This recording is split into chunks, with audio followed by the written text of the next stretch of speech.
أعوذ بالله من الشيطان الرجيم. بسم الله الرحمن الرحيم. يا أيها الذين آمنوا لا تقولوا راعنا وقولوا انظرنا واسمعوا وللكافرين عذاب أليم. ما يود الذين كفروا من أهل الكتاب ولا المشركين أن ينزل عليكم من خير من ربكم والله يختص برحمته من يشاء والله ذو الفضل العظيم. ما ننسخ من آية أو ننسها نأت بخير منها أو مثلها ألم تعلم أن الله على كل شيء قدير. ألم تعلم أن الله له ملك السماوات والأرض ما لكم من دون الله من ولي ولا نصير.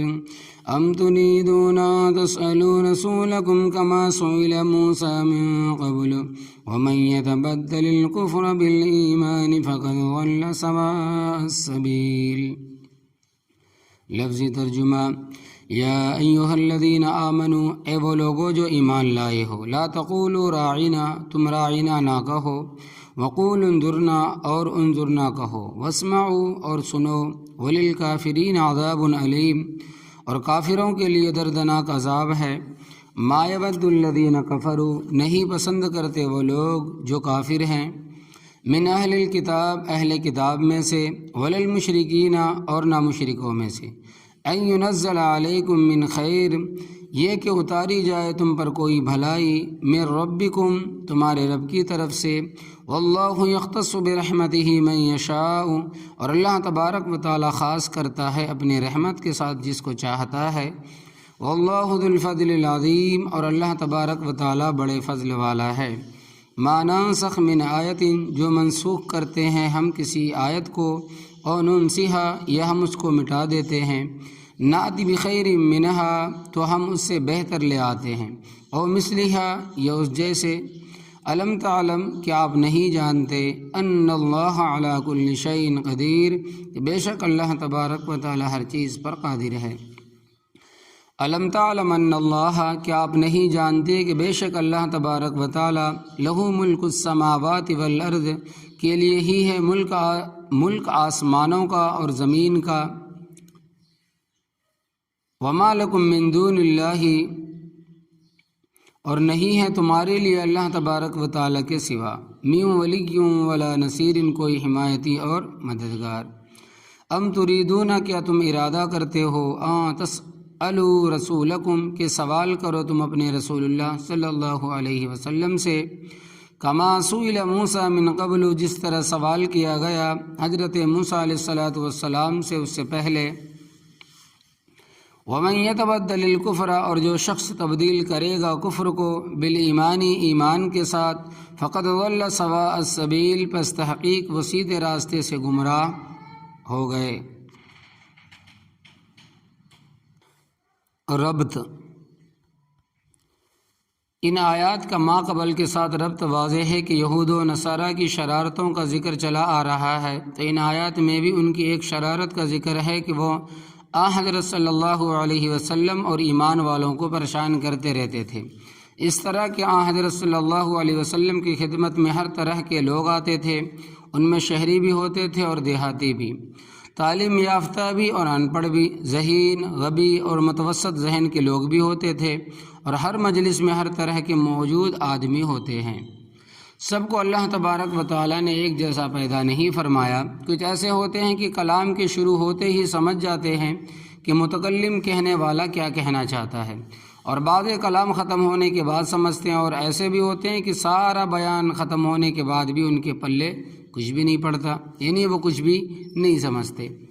تو یہودیوں کی لفظی تحریف، چونکہ آپ صلی اللہ علیہ وسلم کی مجلس میں ہر طرح کے آدمی ہوتے تھے، تو صحابہ کرام رضی اللہ عنہم نے حضرت صلی اللہ علیہ وسلم سے درخواست کی کہ اور کہا، راعنا، حضرت ہماری رعایت فرمانا، کہ بیان ایسے طریقے سے ہو کہ دیہاتی بھی سمجھ لے اور شہری بھی، پڑھے لکھے بھی اور ان پڑھ بھی، ذہین بھی اور درمیانے ذہن کی بھی۔ لفظ بھی صحیح تھا، راعنا، اور مراد بھی صحیح تھی۔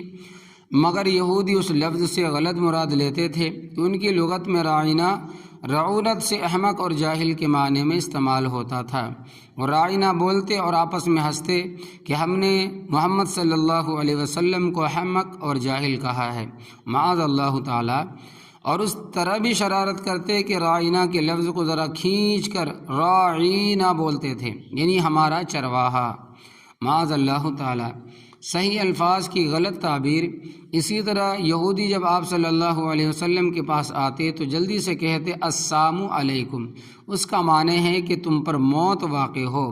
السلام علیکم کا معنی ہے کہ تم پر رب تعالیٰ کی طرف سے سلامتی ہو۔ تو اس وجہ سے جب ہم سلام کریں تو السلام علیکم کہنا چاہیے، کیونکہ سیکھیں کسی کو ہم دعا نہ دیں بلکہ اپنی طرف سے لوگوں کو دعا دیں۔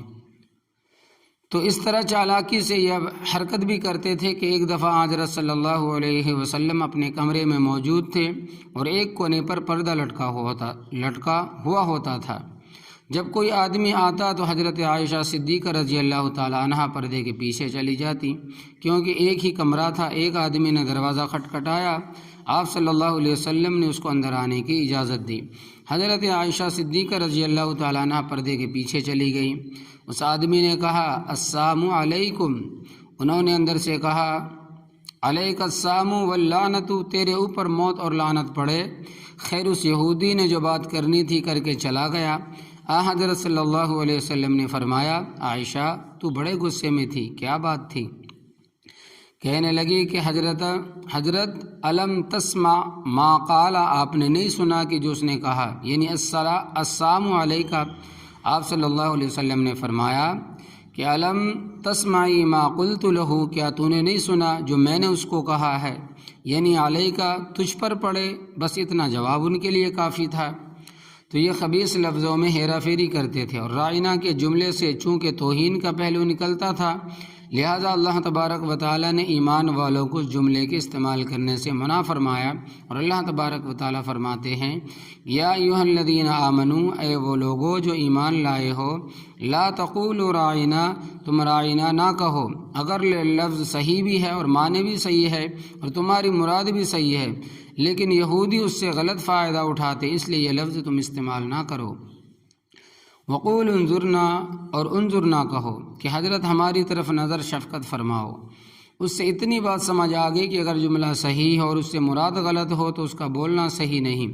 لہذا اگر کوئی شخص الصلاۃ والسلام علیک یا رسول اللہ اس عقیدے اور نظریے کے ساتھ پڑھتا ہے کہ حضرت صلی اللہ علیہ وسلم حاضر و ناظر ہے تو ناجائز ہے، اور اگر کوئی صحیح العقیدہ ہے آپ صلی اللہ علیہ وسلم کو حاضر و ناظر نہیں سمجھتا تو اس کے لیے پڑھنا جائز اور درست ہے۔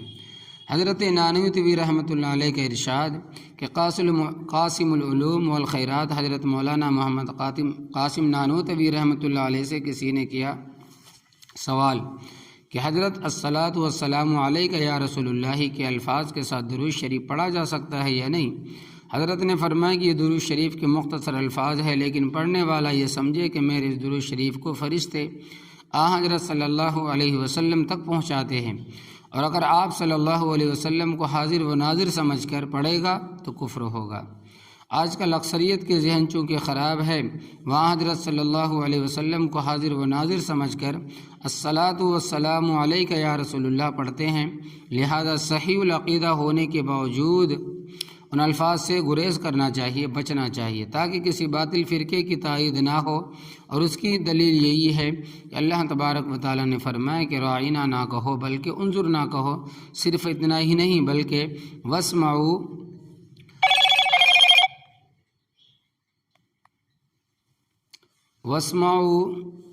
اور حضرت صلی اللہ علیہ وسلم کی بات کو غور سے سنو۔ وللکافرین عذاب علیم، اور کافروں کے لیے دردناک عذاب ہے۔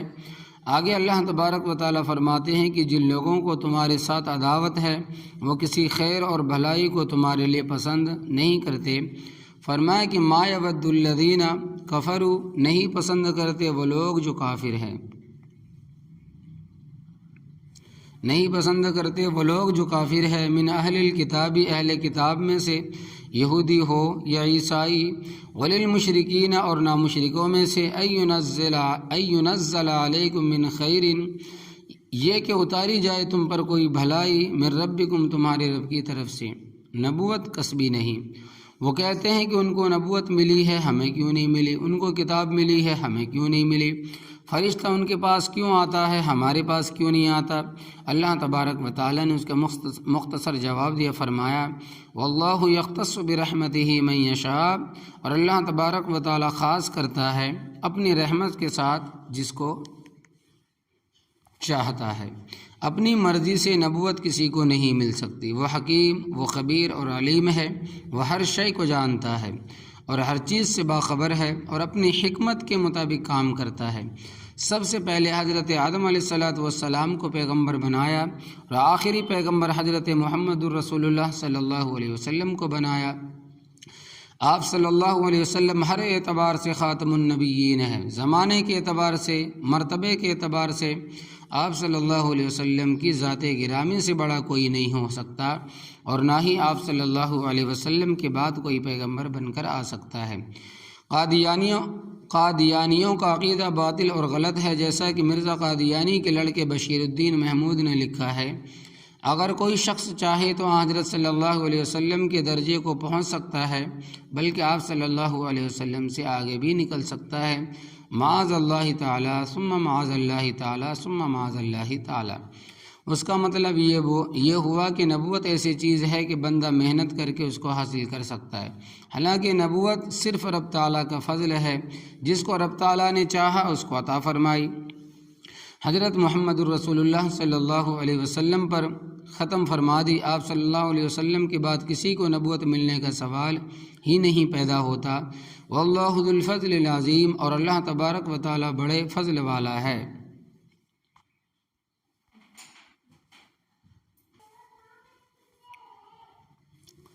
مسائل نسخ۔ آگے اللہ تبارک و تعالیٰ نے نسخ کا مسئلہ بیان فرمایا ہے کہ نسخ کا مفہوم یہ ہے کہ اللہ تبارک و تعالیٰ نے ایک حکم نازل فرمایا، پھر کچھ عرصے کے بعد بندوں کی نسبت سے اس کو ختم کر کے اس کی جگہ دوسرا حکم نازل فرمایا دیا۔ اس پر یہود و نصارہ اور مشرکین اعتراضات کرتے تھے کہ اللہ تبارک و تعالیٰ کی حکموں میں یہ تبدیلی کیوں آتی ہے؟ ایسا تو وہ کرتا ہے جس کو علم نہ ہو۔ نسخ پر دیانند سرسوتی کا اعتراض۔ نسخ کے مسئلے پر آریہ سماج کے لیڈر دیانند سرسوتی نے بھی اعتراض کیا ہے۔ یہ بڑا منطقی، موفٹ اور بے حیا قسم کا آدمی تھا۔ اس نے کہا کہ دیکھو جی، تم مسلمان کہتے ہو کہ حکام میں نسخ بھی ہوتا ہے، کل رب تعالیٰ کا حکم وہ تھا اور آج یہ ہے، تو کیا رب تعالیٰ کو معلوم نہیں ہوتا کہ کل میں نے کیا کرنا ہے اور آج میں نے کیا کرنا ہے؟ حضرت مولانا محمد قاسم نانوتوی رحمۃ اللہ علیہ کے جوابات۔ اس زندگی کے سوالوں کے جوابات بانی دارالعلوم دیوبند قاسم العلوم والخیرات حضرت مولانا محمد قاسم نانوتوی رحمۃ اللہ علیہ نے اپنی کتاب انتصار الاسلام میں چند شقوں میں دی ہے۔ پہلی شق، نسخ کے مسئلے پر حضرت کے جواب کی ایک شق یہ ہے کہ جس طرح انسان کی جسمانی بیماریاں ہیں، اسی طرح روحانی بیماریاں بھی ہیں۔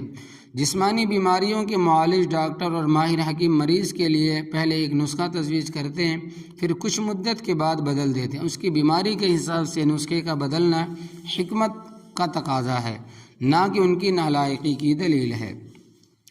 پہلے بیمار کے لیے وہ دوائی مفید تھی اور اب یہ ہے، اور جس طرح دوا بدلتے ہیں اسی طرح غذا بھی بدلتے ہیں۔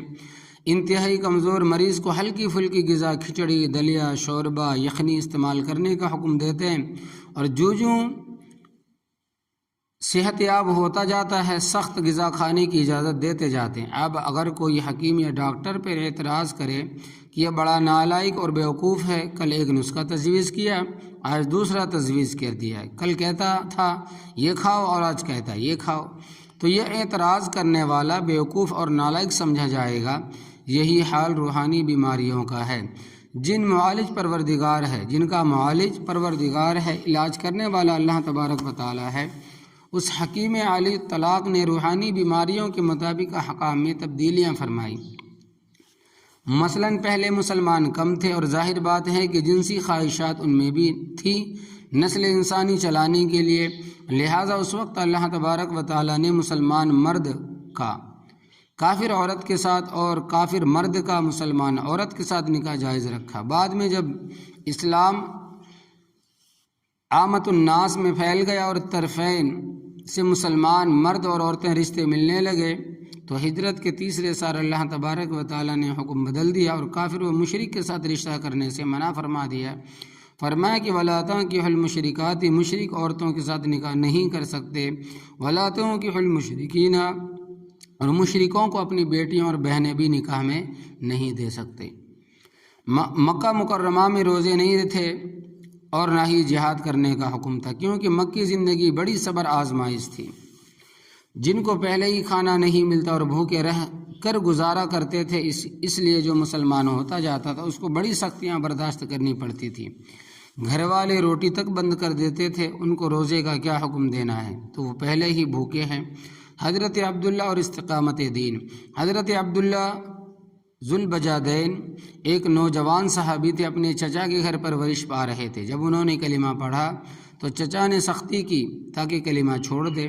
جب اس نے کلمہ چھوڑنے سے انکار کیا تو اس کی روٹی بند کر دی اور اس کو تکلیفیں دی، پھر بھی نہ مانا اور کلمہ چھوڑنے سے انکار کر دیا تو اس کو کہا ہمارے کپڑے اتار دے۔ چنانچہ اس کے کپڑے اتروا لیے۔ قریب ہی ایک گرا ہوا مکان تھا، بیچارے ننگ دھڑنگ اس کے اندر بیٹھ گئے۔ دن چڑھا تو ایک آدمی بوریا لے کر جا رہا تھا، بوری لے کر جا رہا تھا گھاس لینے کے لیے۔ اس کو آواز دی اور کہا اللہ کے بندے اندر نہ آنا، کیونکہ میں ننگا ہوں۔ آج تیرے پاس تن پوشی کے لیے کوئی چیز ہے تو میری طرف پھینک دے، اگر تیرے پاس بدن ڈھانکنے کے لیے کوئی چیز ہے تو میری طرف پھینک دے۔ اس نے سمجھا کہ پتہ نہیں کوئی جن بھوت بول رہا ہے، ڈر گیا۔ تھوڑی دیر بعد جب خوف کم ہوا تو اس نے کہا میرے پاس تو یہ بوری ہے۔ فرمایا بوری ہی پھینک دے۔ اس نے بوری پھینک دی۔ انہوں نے بوری کے اندر سوراخ کر کے پہنی، جس طرح مردوں کو کفنی پہناتے ہیں۔ اسی وجہ سے ان کا نام ذوالبجاد پڑ گیا۔ ذوالبجاد کا معنی ہے پرانا کمبل۔ دوسری شک، احکام بدلنے کو آپ اس طرح بھی سمجھ سکتے ہیں کہ موسم کے ساتھ لباس بدل جاتا ہے۔ آپ نے دیکھا ہوگا کہ سردیوں میں آدمی کیسے گرم کپڑے پہنتا ہے، اگر وہی کپڑے گرمیوں میں پہنے تو اس کا حشر ہو جائے۔ تو جس طرح جسمانی بیماریوں کے لیے دوا بدلتے ہیں، موسم کے تغیر سے لباس بدلتے ہیں، اسی طرح روحانی علاج بھی بدلتا ہے۔ تیسری شک، پہلے ایک مسلمان کا 20 کے ساتھ مقابلہ کرنا ضروری تھا، پہلے ایک مسلمان کا 10 کے ساتھ مقابلہ کرنا ضروری تھا، کیونکہ مسلمان تھوڑے تھے۔ جب مسلمان زیادہ ہو گئے تو فرمایا کہ اب ایک مسلمان 2 کافروں کا مقابلہ کرے۔ تو مخالفوں نے چونکہ نسخ پر اعتراضات کیے تھے تو اللہ تبارک و تعالی نے جواب دیا، فرمایا کہ ما ننسخ من آیتن، جو منسوخ کرتے ہیں کہ ہم کسی آیت کو، پہلے مثلاً کافر کے ساتھ نکاح جائز تھا پھر منع کر دیا، پہلے ایک کا مقابلہ 10 کے ساتھ تھا پھر 2 کے ساتھ کر دیا، پہلے شراب حلال تھی پھر حرام کر دی گئی، اسی طرح اور کئی مسائل ہیں۔ اور ننسیحہ، یا ہم اس کو بھلا دیں، یہ بھی نسخ کی ایک قسم ہے۔ اللہ تبارک و تعالی ہی حکم ختم کرتا ہے، اللہ صلی اللہ علیہ وسلم نہیں ختم کر سکتے۔ اللہ تبارک و تعالی فرماتے ہیں کہ سنقرئک فلا تنسیٰ، ہم آپ کو پڑھائیں گے پس آپ بھولیں گے نہیں، الا ما شاء اللہ، مگر جو اللہ تبارک و تعالی چاہے۔ جس حکم کو اللہ تبارک و تعالی منسوخ کرنا چاہے وہ آپ کے ذہن سے نکال دیتا ہے، تو فرمائے کہ ہم کسی حکم کو منسوخ کر دیں یا بھلا دیں، ناتی بخیر منہا، تو ہم اس سے بہتر لے آتے ہیں، جیسا کہ 10 کے ساتھ مقابلہ کی بجائے 2 کے ساتھ مقابلہ کا حکم بہتر ہے۔ اور مثلہا، یہ جیسی، یعنی جو حکم منسوخ ہوا ہے اسی جیسا دوسرا حکم دے دیتے ہیں۔ 16-17 مہینے مسلمان مسجد اقصیٰ کی طرف چہرہ کر کے نماز پڑھتے رہے، اور مسجد اقصیٰ کی طرف چہرہ کر کے نماز پڑھنے کا حکم اس لیے تھا کہ پہلی کتابوں میں آپ صلی اللہ علیہ وسلم کی تعریف نبی الثقلین کے لقب کے ساتھ آئی ہے، یعنی 2 قبلوں والا نبی، کہ وہ بیت اللہ کی طرف چہرہ کر کے بھی نماز پڑھے گا اور مسجد اقصیٰ کی طرف بھی۔ تو پہلے مسجد اقصیٰ کی طرف رک کر کے نماز پڑھنے کا حکم تھا، پھر کعبۃ اللہ کی طرف، تو یہ دونوں حکم برابر ہے۔ نسخ کے مسئلے پر اعتراض کا جواب حضرت تھانوی رحمۃ اللہ علیہ اس طرح دیتے ہیں کہ پنڈت جی، کچھ احکام تشریعی ہے اور کچھ احکام تکوینی ہے۔ تکوینی کا مطلب ہے کہ کلمہ کن سے ہو جانے والے جن میں احکام شرع کا تعلق نہیں ہوتا، مثلاً کسی کو اللہ تبارک و تعالیٰ بیٹا دیتا ہے یا بیٹی دیتا ہے، پھر چند دنوں کے بعد واپس لے لیتا ہے، یعنی کہ مار دیتا ہے، اس پر کوئی اعتراض نہیں کرتا کہ پروردگار جب لینا ہی تھا تو دیا کیوں۔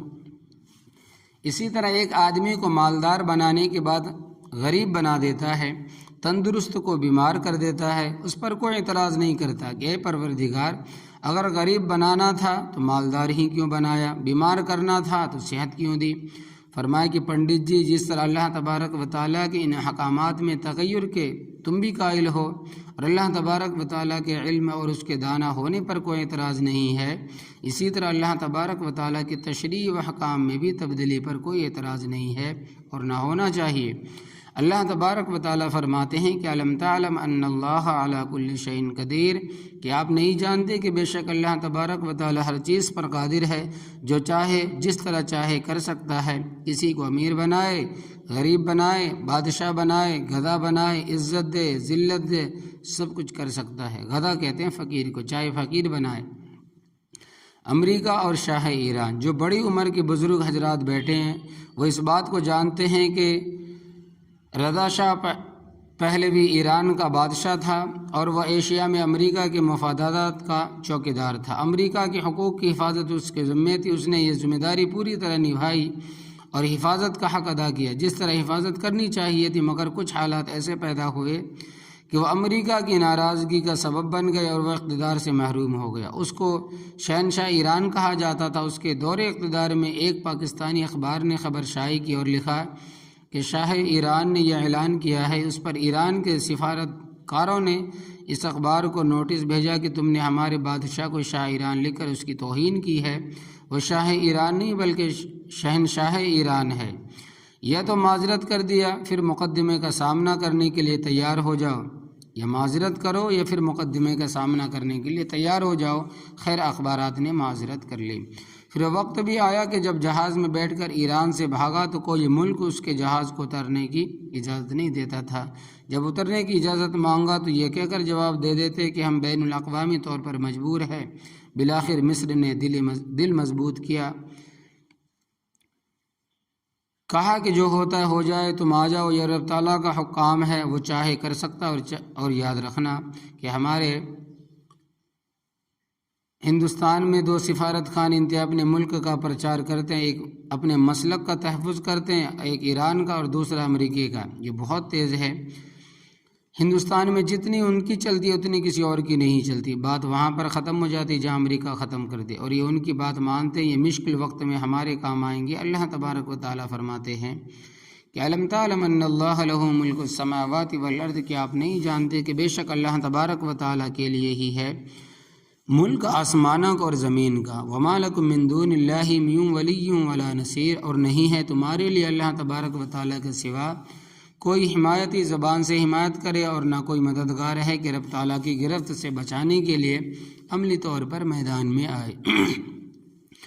بیجا سوالات کا مرض۔ ام تریدون، کیا تم ارادہ کرتے ہو، ان تسألوا رسولکم، کہ سوال کرو تم اپنے رسول اللہ صلی اللہ علیہ وسلم سے، کما سئل موسیٰ من قبل، جس طرح سوال کیا گیا حضرت موسیٰ علیہ السلام سے اس سے پہلے، اور کہا کہ لن نؤمن لک حتی نری اللہ جہرۃ، ہم ہرگز نہیں ایمان لائیں گے آپ پر یہاں تک کہ ہم دیکھ لیں اللہ تبارک و تعالیٰ کو سامنے آنکھوں سے۔ اسی طرح لا یعنی سوالات مشرکین بھی کیے کرتے تھے۔ لن نؤمن لک، ہم ہرگز نہیں ایمان لائیں گے آپ یہاں تک کہ آپ ہمارے مطالبے پورے کریں۔ پھر انہوں نے اپنے مطالبے پیش کیے، ان میں سے ایک مطالبہ یہ بھی تھا کہ ان تأتی باللہ والملائکۃ قبیلا، کہ آپ صلی اللہ علیہ وسلم رب تعالیٰ کو ہمارے سامنے لا کر کھڑا کر دیں اور اس کے پیچھے فرشتوں کی لائن لگی ہوئی ہوگی، اور اللہ تبارک و تعالیٰ کہے کہ یہ میرا پیغمبر ہے اور فرشتے اس کی تائید کرے۔ اللہ تبارک و تعالیٰ ٹھیک فرما رہے ہیں تو پھر ہم مانیں گے۔ تو فرمایا کہ تم اس طرح لایانی سوالات کرتے ہو جس طرح حضرت موسیٰ علیہ السلام سے کیے گئے تھے۔ وَمَن يَتَبَدَّلِ الْكُفْرَ بِالْإِيمَانِ، اور جو شخص تبدیل کرے گا کفر کو ایمان کے ساتھ، ایمان کے بدلے کفر حاصل کرے گا، فقد ضل سواء السبیل، پس تحقیق اور سیدھے راستے سے گمراہ ہو گیا۔ اللہ تبارک و تعالیٰ گمراہی سے بھی اور گمراہ کرنے والوں سے بھی بچائے اور محفوظ رکھے، آمین یا رب العالمین۔